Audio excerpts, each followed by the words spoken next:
Cara, aqui a gente vai direto ao ponto.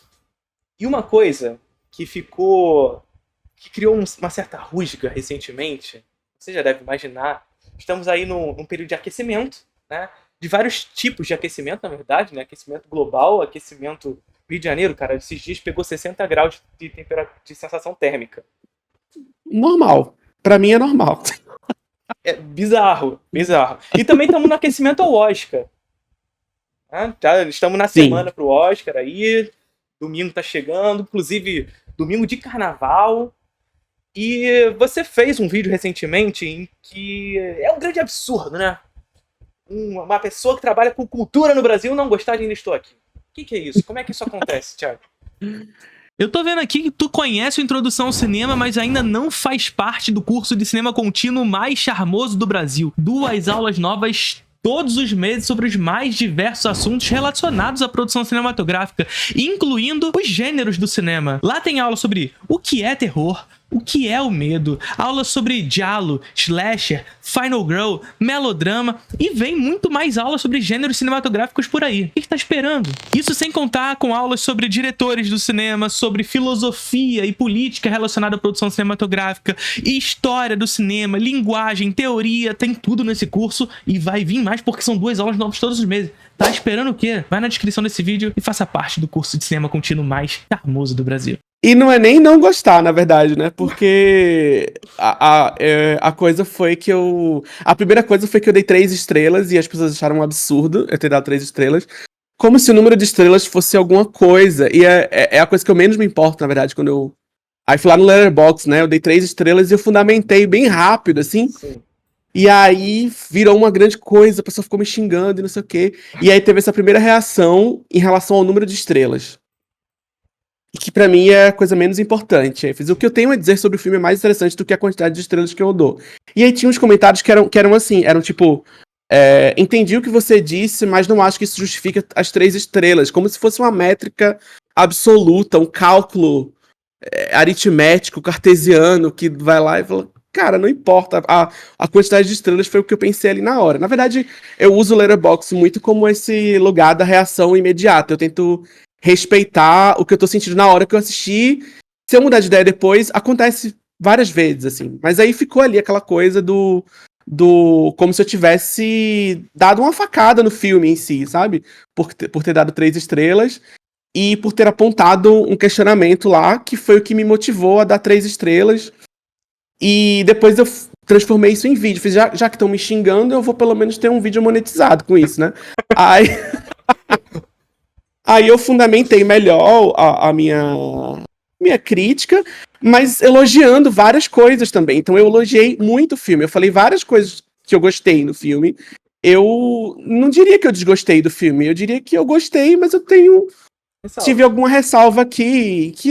E assim, eu acho que as ressalvas que eu tive com o filme, os questionamentos que eu coloquei ali, são questionamentos normais que qualquer pessoa pode fazer sobre qualquer filme.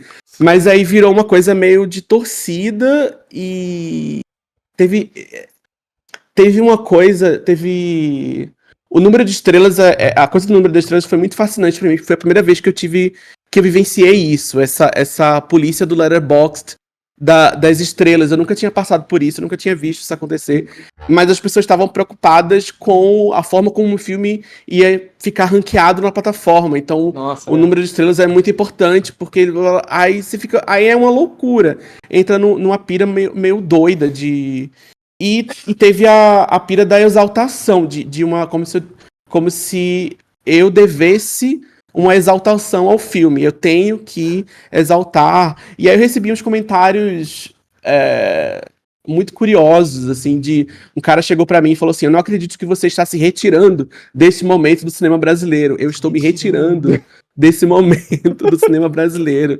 E aí quando teve a indicação, quando teve o Globo de Ouro, Fernanda Torres lá, aí veio o povo lá na minha DM e falou assim: e aí, o que você vai falar agora? Eu não entendi qual que é a questão. O que tem a ver o Globo de Ouro, né? É o grande validador universal. Então, qualquer pessoa que falou mal tem que se retratar publicamente e dizer que eu estava errado. Tá vendo? O filme ganhou o Globo de Ouro.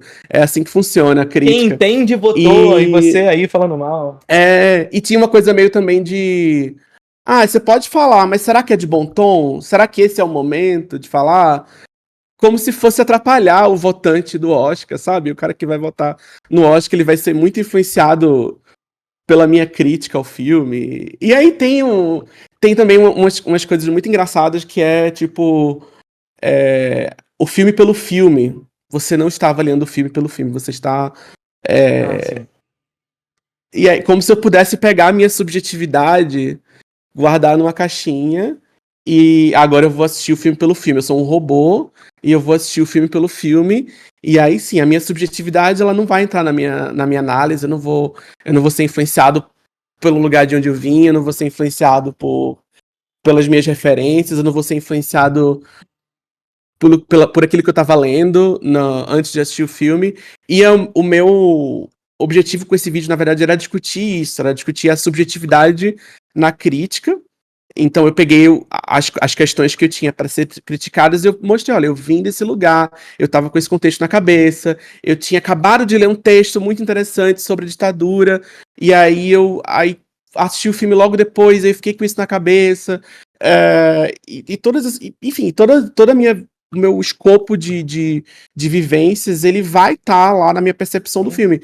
Ele vai nortear a forma como eu vou ver o filme. Não tem como não ser norteado. Mas aí muitas das críticas e dos ataques que eu recebi estavam nesse lugar, como se eu fosse uma criança. Como se eu fosse uma criança que não sabe apreciar as coisas do jeito certo. Olha só como você é criança, não sabe escolher o brinquedo direito. Tinha um tom muito condescendente, assim, como se não tivesse esse direito. E aí, no vídeo eu discuto esse lugar da crítica, né, da crítica como algo que está passível a subjetividades, e essa exaltação, essa suposta exaltação à crítica que nós, enquanto brasileiros, temos que ter, sabe? De tipo, você tem que elogiar o cinema brasileiro porque sim, e acabou, e que isso é assim que a gente vai, sei lá, salvar ou apoiar o cinema brasileiro. E aí porque eu recebi muitas críticas nesse sentido, assim, nossa, você tá... É como se eu estivesse em dívida com o cinema brasileiro e tudo mais. E aí eu fiz uma reflexão também sobre o que é que realmente falta pro cinema brasileiro. O cinema brasileiro precisa ser salvo? Ou o que o cinema precisa? Precisa dessa exaltação que a gente fica exaltando, ou a gente precisa de aproveitar esse momento para cobrar por política pública? Que essa tem sido uma pauta que eu venho batendo bastante nos últimos meses, principalmente, que eu tenho estudado bastante sobre isso. E o Ainda Estou Aqui é um exemplo muito interessante para discutir isso, porque é um filme que não foi feito com dinheiro público, e aí tem se construído uma narrativa em torno disso. Sim. O fato de não ter sido feito com dinheiro público, e essa narrativa da salvação é uma narrativa que faz tempo, acho que uma das primeiras matérias que circularam em algum jornal grande, não vou lembrar onde foi, falava sobre isso, tipo, tinha a narrativa da volta e a narrativa da salvação, de que agora sim o cinema brasileiro será salvo por causa desse filme, e nós, enquanto espectadores, críticos, comentadores de cultura, temos a obrigação de exaltar e acabou, assim, como se o cinema brasileiro tivesse morto nos últimos, sei lá, 20 anos, e agora sim, agora vai voltar. Em que termos é essa acabou volta? Acabou de ganhar Berlim, por exemplo, né? Sim. E não foi Ainda Estou Aqui que ganhou Berlim, sabe? Não foi. Inclusive, eu tô doido pra ver esse filme. Enfim, aí tem essa coisa da salvação, tem essa coisa que é essa salvação, essa ideia da salvação, para além do Ainda Estou Aqui, tá muito ligado às plataformas de streaming também. As plataformas de streaming, elas chegam nos últimos anos muito com esse discurso de que são elas que estão salvando o audiovisual brasileiro, como se não existisse audiovisual antes das plataformas. E elas têm... eu tenho muitos amigos que trabalham com cinema, que fazem filmes, que estão envolvidos com a indústria, e como a gente teve um grande sucateamento das políticas públicas de 2016 Até aí, a gente tá vivendo isso ainda, né? Sim. E aí tá sendo muito difícil trabalhar com audiovisual no Brasil, mais do que nunca. Tá num momento bem difícil para quem trabalha com isso. E aí acaba que só sobra, entre aspas, trabalhar com streaming. Muita gente que trabalha com audiovisual hoje, muitas vezes só tem trabalho por causa do streaming. Sim. Não porque o streaming está salvando, mas porque o mercado está sendo cercado por essas empresas. Então, a gente precisa ter uma perspectiva crítica sobre essa ideia de salvação, sobre essa ideia de que a salvação ela tem que vir para esse lugar de exaltação e não pela crítica. Senão a gente cai nesse tipo de discurso. A gente cai nesse discurso que é muito conveniente para essas empresas, é muito conveniente para essas plataformas. Tá tendo um monte de processo trabalhista com as plataformas de streaming no Brasil, e a regulação de streaming ela passa por isso também, porque alguns desses discursos eles são usados na hora de disputar a narrativa na hora da regulação. Então, você quer regular a gente, então vai acabar trabalho no audiovisual porque vocês querem a regulação. Então vai se construindo narrativas em torno disso. E infelizmente é um assunto que tangencia a crítica do filme. A gente não pode... porque a gente está vivendo nesse momento, a gente vai ter que... A crítica tem que estar ali no lugar de exaltação, a gente tem que...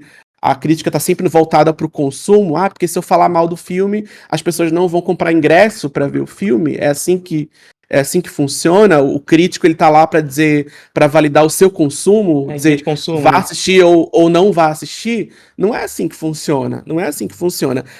Eu não acho que eu sou infalível e que obviamente que eu tô sujeito a falar muita besteira, porque eu sou um ser humano. E a minha própria crítica, ela também pode ser criticada. Qualquer pessoa pode olhar para o que eu falei e falar assim, acho que você estava equivocado nisso aí. Mas não entrar nessa de que eu devo uma exaltação à crítica a um filme. Eu não devo nada só porque o filme é brasileiro. Não tenho dívida nenhuma. E é aquele negócio, né? Mal é o cinema brasileiro que não é criticado no final das contas. E quando você diz que a sua crítica está disposta à crítica, é um pouco, inclusive, da brincadeira que a gente faz aqui no nosso último quadro. A gente dispor a nossa crítica à crítica para que ela possa continuar estando no debate público, né? E assim, de fato, o cinema, a arte se desenvolve, vai para frente no sentido de criar coisas novas. Uma arte que não é criticada, no final das contas, ela só segue sendo a mesma coisa, né? E isso vale pro cinema brasileiro. Esse negócio que você trouxe pra gente parte muito, pelo menos pra mim, de uma visão um tanto neoliberal de arte. Que intensifica, sobretudo, a partir da década de 80, mas que já havia antes, no final das contas. O neoliberalismo ele só intensifica isso tudo. Que parte primeiro dessa individualização das coisas, né? Ou seja, ainda estou aqui, chegou na sua individualidade, na individualidade de Walter Salles, para salvar o cinema brasileiro. E quando eu digo isso aqui, não é para ser uma perseguição ao Walter Salles ou qualquer coisa desse tipo, mas a gente vê que isso já aconteceu em outros lugares do mundo. Ali na volta da pandemia, a gente teve essa individualização no caso Barbenheimer, por exemplo, né? Greta Gerwig e Christopher Nolan chegaram para salvar o cinema que estava morrendo. E eles vieram para salvar. E aí quando a gente pega para analisar mesmo, naquele ano, o filme de maior bilheteria foi o Mario. Tá ligado? Não foi o Barbenheimer. Que foram grandes bilheterias. Ninguém tá justificando isso e tudo mais. Mas também vai numa outra questão. A gente vai justificar a salvação do cinema brasileiro na bilheteria. É isso. Na bilheteria, no cinema como um todo, na verdade, nem só o brasileiro, na bilheteria. É essa que a gente vai definir como salvação pra arte. É o quanto aquele filme tem pra ganhar em termos financeiros, comerciais e tudo mais, né? E uma segunda questão que é essa individualização no que tange também a própria crítica que você trouxe, né? O quanto esse filme pode... você precisa se abandonar o debate crítico para fazer com que esse filme se desenvolva, que esse filme de fato ganhe espaço. Ou seja, surgiu recentemente, inclusive, uma crítica, que eu esqueci o nome do rapaz agora, de repente você sabe, Thiago, que escreveu na Folha uma crítica ao filme agora há pouco. É o Raul. E eu li a crítica, eu achei que a crítica teve alguns argumentos muito pertinentes, apesar de eu particularmente ter gostado do filme, mas o cara foi comido, né? E assim, os comentários no geral são naquele tipo, faz melhor, como se o crítico precisasse fazer filmes para te criticar. Faz melhor, é bom demais. É aquele negócio, né, cara? Eu fico pensando se essas pessoas que comentam faz melhor, primeiro, se elas já fizeram algum filme, ou se elas, assim, elas têm algum filme que elas não gostam. Porque se a pessoa precisa fazer um filme pra ela não gostar de algo, essa pessoa tem que gostar de tudo. Ela vai ter que ver um filme, ela tem que gostar, né? E aí essa tá ligado? Tem uma coisa interessante nessa coisa dessa crítica do Raul, que eu achei interessante, que é toda a economia que se cria a partir da indignação das pessoas, desse sentimento. Então é uma crítica que saiu. O Raul, ele tinha escrito uma crítica no Letterboxd, eu já tinha visto a crítica dele no Letterboxd e eu tinha gostado do texto, e aí ele desenvolveu lá, eu não sei o quanto um texto tem a ver com o outro, além de ser a mesma pessoa, né? Mas eu não me lembro agora se um texto bebeu do outro. Mas ele, enfim, ele elaborou lá na crítica, lá na Folha, e aí a Folha, ela faz a editoria Folha, né? Então eles pegam um trecho e colocam umas aspas de título, e aí aquilo vira a chamada, e as pessoas não vão clicar, a crítica tá atrás de um paywall, então mesmo se a pessoa clicar, ela não assina a Folha, aí ela vai ter que usar um negócio pra quebrar a paywall. Aí já foi. Leu. Então, ninguém leu, fica só a chamada. E a chamada que a Folha escolheu como título era uma chamada. Era assim, tipo, nossa, vocês fizeram de propósito, né? Era falando que o filme não constrói um mundo de ficção para blá blá blá. Era alguma coisa assim. E ficou essa chamada circulando, e aí tinha algumas pessoas falando assim, ele não constrói um mundo de ficção porque é uma história real. Aí olha como vai empobrecendo, é muito rápido o empobrecimento do debate, o empobrecimento da crítica, o empobrecimento de não sei o quê, e aí de repente o filme não constrói um mundo de ficção, aí não constrói um mundo de ficção porque é uma história real. Então o filme baseado em história real não é... E eu me deparei muito com esse tipo de comentário também quando eu fiz o vídeo, quando eu escrevi, que era essa coisa de tipo, como o filme é baseado em fatos reais, o filme é a vida real. As pessoas elas não falam isso com essas letras, mas essa crença tá norteando muitos dos argumentos. Todos os argumentos são norteados por essa crença de que o filme, por ser baseado em fatos reais, é a realidade. E não é em nenhuma métrica, mesmo se ele for extremamente fiel, e tem muitos elementos do filme que buscam nessa fidelização de reconstruir a casa, e aí tem de reconstruir algumas fotos, né? Tem aquelas fotos lá que são reconstruídas no universo do filme e tal, mas muitas coisas foram criadas para o filme. Tem a história clássica do cachorro, que não era o cachorro da família, não era um cachorro da família, era um gato, o gato não morava na casa, e o gato, ele só entrava dentro da casa às vezes, e o gato não morre, quer dizer, um dia ele morreu, né? Mas o gato não é assassinado por ninguém. O gato simplesmente desaparece quando o Rubens aparece. Tem uma matéria do G1 contando essa história. Tipo, e não assim, é um problema do filme existir esse cachorro. Não é. Mas olha assim, ele construiu aquele... Por quê? Aí você tem que perguntar lá pro diretor, pro roteirista, assim, por que levou a adaptar isso pra criar pra dramatizar aquela história da maneira como o Walter Salles queria dramatizar. É uma simbolicamente ele achou interessante, né? É uma dramatização. Todo filme é uma dramatização. Por mais que, se a gente fosse refilmar nossa conversa aqui, ponto a ponto, vamos filmar agora ficção. Não vai ser igual, vai ser igual. Vai ser uma dramatização. É aquele filme... Jogo de Cena é muito engraçado por causa disso, né? Porque ele faz uma dramatização de conversas que aconteceram e você não sabe o que é dramatização e o que é a pessoa... E eu acho que é um exercício excelente da gente entender o quanto de ficção tem na realidade e o quanto de realidade está na ficção e como a linha que separa uma coisa da outra não é tão delimitada quanto parece.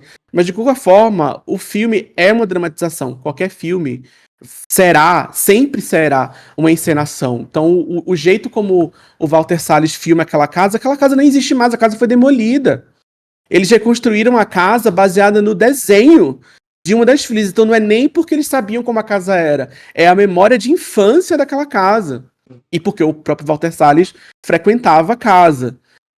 Mas ainda assim ele tá reconstruindo baseado na memória, não é a realidade. Então, mas aí fica assim, o filme não abordou essa questão aqui porque o filme é baseado em fatos reais. Então e aí fica um empobrecimento, sabe? Como eu fiz uma crítica que leva para uma discussão racializada, vamos dizer assim, porque eu falo do impacto da ditadura nas periferias, os povos indígenas e tudo mais. Aí parece que eu tô reclamando do filme porque a Eunice Paiva não é negra no filme. Vira eu falo uma coisa no vídeo, a coisa distorcida, é muito rápido o processo de repente eu disse outra coisa. E aí quando alguma outra pessoa na internet faz um argumento mais ou menos parecido, mas fala outra coisa, sei lá, de repente parece que eu também disse aquilo. E aí vira acho que foi saiu no meio uma matéria falando assim, as críticas identitárias ainda estou aqui. Aí entra no bolo lá das críticas identitárias, porque eu fiz uma crítica que leva a discussão para um lado de debate racial, que é algo perfeitamente legítimo de fazer em qualquer filme, independente de ele ser baseado em fatos reais ou não. Eu fiquei muito chocado com essa história toda, porque para mim, até hoje, desde aquele dia, desde tudo que aconteceu, para mim até hoje, eu não achei que eu falei nada demais, eu não falei nada fora do absurdo, eu não falei nada que, sei lá, se você pegar um texto da Bell Hooks, a Bell Hooks escreveu crítica de cinema nos anos 90, nos anos 80 lá, ela fazia esse tipo de... Não querendo me comparar, Bell Hooks, pelo amor de Deus. Mas, assim, se você vai ler, de fato, estudar a crítica, se você vai estudar estudos culturais, debate racial, você vai ver esse tipo de crítica em qualquer lugar. É assim, chega a ser até lugar comum esse tipo de crítica. Não tem absolutamente nada demais, mas aí entra nesse bolo lá, né? Cultura woke, identitários, blá, blá, blá, blá, blá, blá, e entra nessa, e o pessoal arregaçando, assim, mandando DM, só faltava me ameaçar de morte, ir na casa da minha família lá, por causa de 3 estrelas, gente. 3 estrelas é normal. Pois é. Mas não pode ser normal. O filme tá concorrendo a 3 Oscars, Thiago. Não pode ser normal. Né? Mas eu acho interessante isso, porque esse negócio do cinema ser o fato, ele parte de um lugar que é muito íntimo ao próprio cinema, né? Porque o cinema ele tem essa projetividade com a realidade na medida em que ele filma o que tá na frente da câmera. Então ele é sentido de uma maneira distinta por quem assiste da literatura, por exemplo. O jornalismo ele se utiliza muito disso também, né, Thiago? Essa maneira de filmar também é uma narrativa do que está sendo colocado, mas ele é sentido como verdade pela essa projetividade que o audiovisual tem. Né, que é muito próprio do audiovisual. Então, se o filme é baseado em fatos reais, logo aquilo tem que ser o fato, porque foi filmado o fato. Só que não é, né? O filme foi filmado, tipo, há 2 anos atrás, 1 ano atrás, não sei qual é a data que o filme foi filmado. Ele foi encenado por atores e atrizes, foi montado de uma maneira específica. Inclusive, o livro escrito por Marcelo Rubens Paiva, também é uma narrativa dos acontecimentos, não é o fato de fato, né? Na medida em que o fato é a história, o fato está preso na história de fato, e o que ele traz pra gente é a narrativa desses fatos. Ou seja, o que ele quis colocar e exaltar em determinados pontos, o que ele deixou de apresentar em outros, e aqui a gente não tá falando que ele tá mentindo, nada disso. É porque, para contar a sua história, ele precisa exaltar determinados pontos em razão de outros. Perfeitamente normal em qualquer história. Qualquer contação de história, melhor dizendo, é perfeitamente normal que o narrador opte por dar valor a determinados elementos, menos valor a outros, que monte a história, que esculpa esse tempo de maneira distinta. Perfeitamente comum que isso aconteça.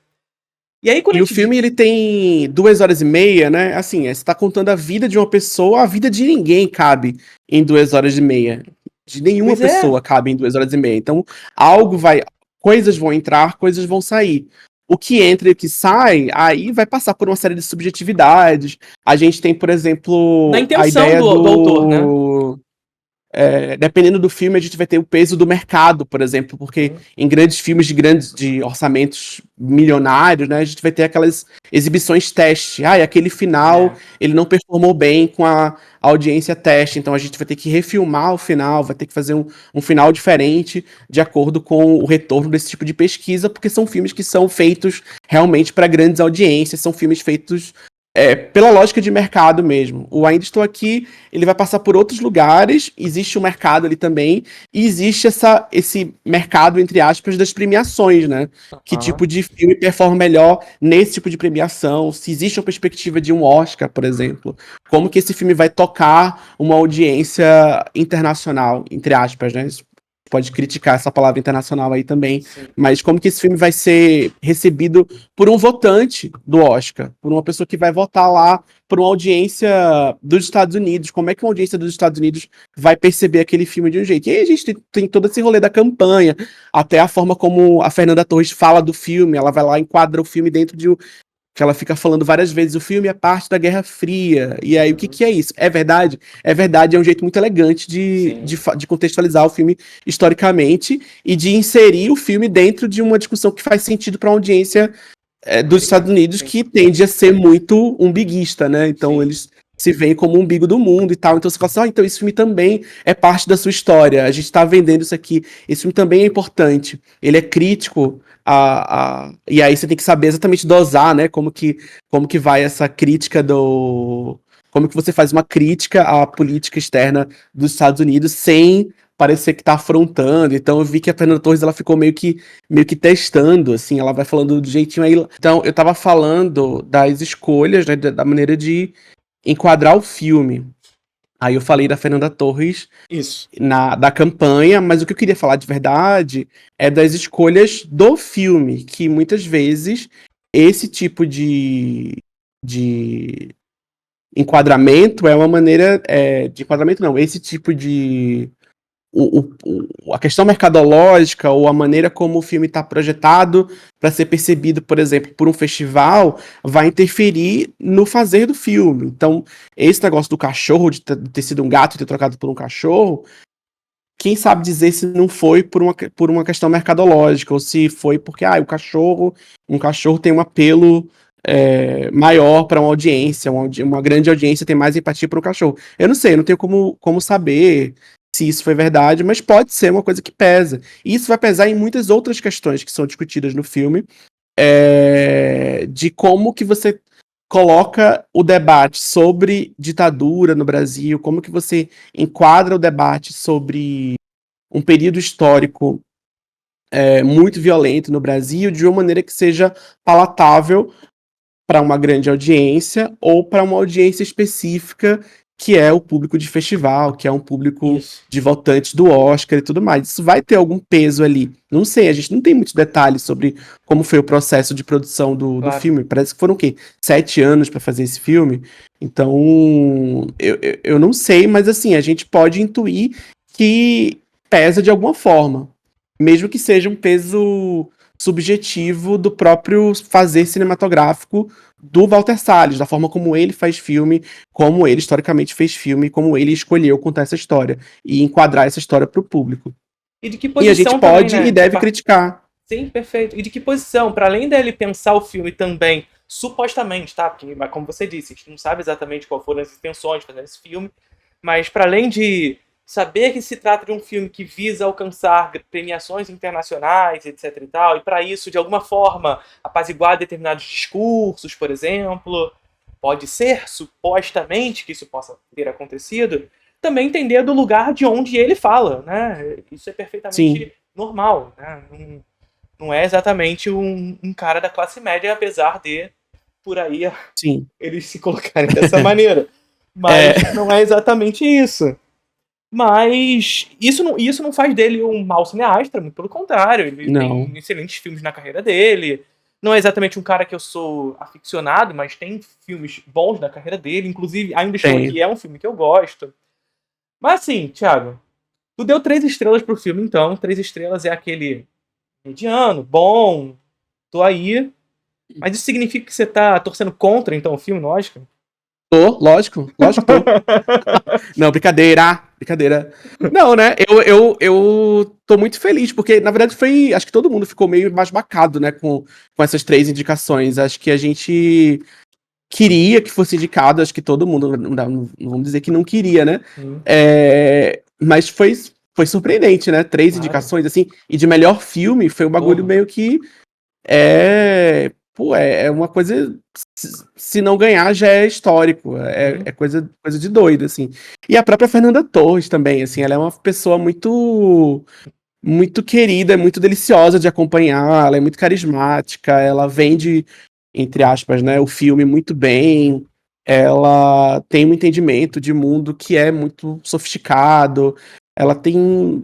É muito legal de ver, assim, é muito legal de ver tudo isso. É uma campanha que acertou muito, né, em muitos pontos, assim, de como levar esse filme pra fora, como levar essa história pra fora, e tem tido bons frutos também, né. Eu vi uma entrevista agora do... Antes de entrar aqui, eu vi uma entrevista agora do Walter Salles falando lá, advogando pela regulação do streaming. Fiz, que bom que alguém tá falando, que tá lá, tá falando sobre isso, tá tentando pautar esse assunto. É importante. E a gente vai torcer, cara. Eu vou estar lá, vai ser no meio do carnaval, então estaremos torcendo. Quero que Fernanda leve esse prêmio, quero que se ganhar os 3, vamos ficar todo mundo muito feliz. Se ganhar um, vamos ficar muito feliz. E se não ganhar nenhum, já é um momento histórico muito importante. Sim. E uma coisa que você trouxe no início do nosso debate aqui é a gente entender que, para além de ser já um momento histórico, é entender que, mais uma vez, não é uma salvação do cinema brasileiro, mas é um filme-evento que precisa ser aproveitado enquanto filme-evento. Isso. Né? A gente entender que esses filmes-eventos não são salvação do cinema brasileiro, mas são momentos que a gente precisa aproveitar para, inclusive, passar políticas públicas importantes para o cinema, como a regulamentação do streaming, uma cota de telas mais eficaz, e, por exemplo, o que rolou já, que é o Tela Brasil, né? O serviço de streaming brasileiro que vai ser lançado no segundo semestre. Que muito provavelmente... Esse eu só vou acreditar quando lançar. Sim. Mas que muito provavelmente se aproveitou da janela de oportunidade que ainda estou aqui ofereceu. Né? Para poder ser lançado. Talvez nem fosse o projeto do Ministério da Cultura lançar o streaming agora, mas vendo a janela de oportunidade que se abriu, tem que lançar, vamos antecipar isso aí, né? Tem que discutir tudo isso, tem que lançar esse streaming, já tá mais do que na hora de lançar um streaming brasileiro, ligado ao Ministério da Cultura e tudo mais, e tem que aproveitar esse momento para discutir política pública, tem que aproveitar, assim, se não for agora, vai ser quando, sabe? Sim. E aí tem que tensionar mesmo, assim, a gente tem que estar muito ligado, assim, nessa coisa da regulação e tudo mais, que faz, assim, é uma diferença muito brutal, assim, que faz, né?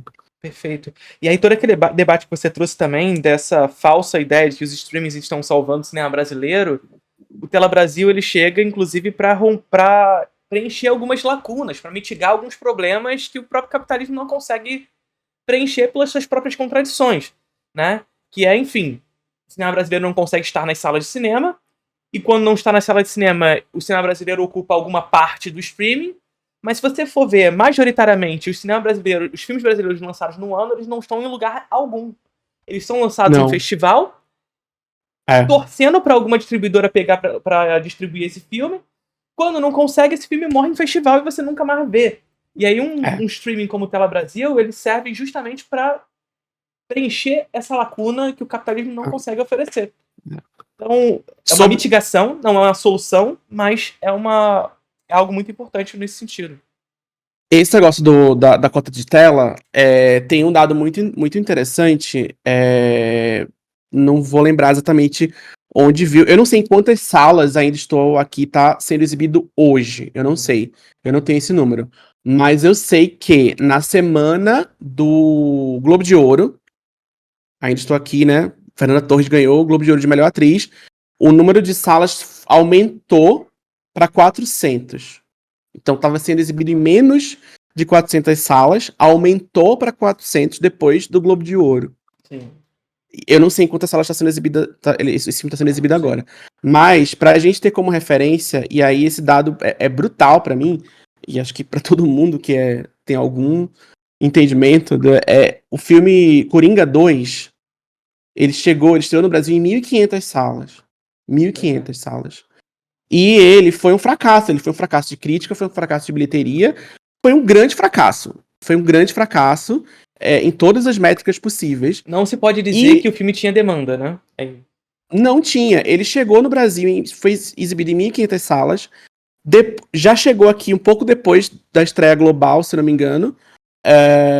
Então já o burburinho de que o filme era ruim, de que o filme estava perfumando mal, já tinha chegado aqui. Ele foi exibido em 1.500 salas. Na semana seguinte, já fracasso, ninguém tá indo ver esse filme. Ele continuou sendo exibido em 1.500 salas, não teve nenhuma diminuição. 1.500, cara. E aí o filme brasileiro, né, que tá concorrendo ao Oscar, que acabou de ganhar um prêmio internacional, um dos maiores prêmios do mundo, aumenta o número de salas para 400 salas, menos da metade do que o fracasso americano estava sendo exibido aqui. É um completo... Não é um contrassenso, porque a gente sabe por que isso acontece. A gente sabe exatamente por que isso acontece. Então, assim, não dá nem pra dizer que é uma aberração, porque só é uma aberração se você não entender que os ingredientes estão todos ali para que esse tipo de aberração aconteça. Então, é a interferência estrangeira, é o lobby, é a regulação, enfim, as ferramentas de fiscalização da cota de tela simplesmente não são usadas, a cota de tela não é respeitada no Brasil inteiro. Se você sai dos grandes centros, assim, simplesmente não tem filme brasileiro em nenhuma sala de cinema. Então, assim, a gente tá falando de um fracasso estrangeiro que chega aqui e é exibido amplamente. E, quer dizer, e aí um filme brasileiro que tá lá sendo premiado no mundo inteiro, tá sendo falado no mundo inteiro. Quando foi a última vez que um filme brasileiro foi tão amplamente discutido, não só dentro do Brasil, como fora do Brasil também? O que a gente precisa ter? Que parâmetro é esse que um filme brasileiro precisa atingir para que ele seja exibido, para que as pessoas tenham condições de assistir um filme? É muito difícil assistir filme brasileiro. Eu moro em São Paulo, o maior número de salas de cinema do Brasil inteiro é aqui. Aí eu quero ver um filme brasileiro, quarta-feira, 3 horas da tarde. 1/3 das salas estão em São Paulo. E já é assim em São Paulo. Imagina. É quarta-feira, 3 horas da tarde, uma sessão. Uma sessão. Não é quarta-feira, 3 da tarde, todos os dias. Sim. É quarta-feira, 3 da tarde, não tem. É uma sala de cinema e acabou. E aí, cara, cadê o Ministério da Cultura? Cadê os órgãos reguladores? Cadê a fiscalização? Não tem, porque foi tudo meio que veio derretendo, principalmente de 2016 pra cá, né? Do governo Temer pra cá. Sim. Todas essas coisas foram meio que... A gente já não era muita coisa. O pouco que a gente tinha foi derretendo de política pública, de incentivo, tanto de incentivo para o fazer, quanto as ferramentas de fiscalização, de cota de tela e tal. A gente tem a lei, tá lá. Pra quem não sabe, a cota de telas é um instrumento, é uma lei renovada por decreto. Então, assim, simplesmente, se o governo posterior não quiser renovar a cota de telas, ele não assina um documento e você não renova a cota de telas. Foi isso que aconteceu no governo Bolsonaro.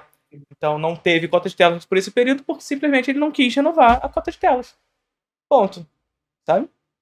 E é isso. E aí, sabe? Então, assim, a gente precisa de incentivo pra esse tipo de coisa. Quando a gente coloca o streaming na jogada, aí a gente vai ter que entender que a gente tá trabalhando num cenário diferente.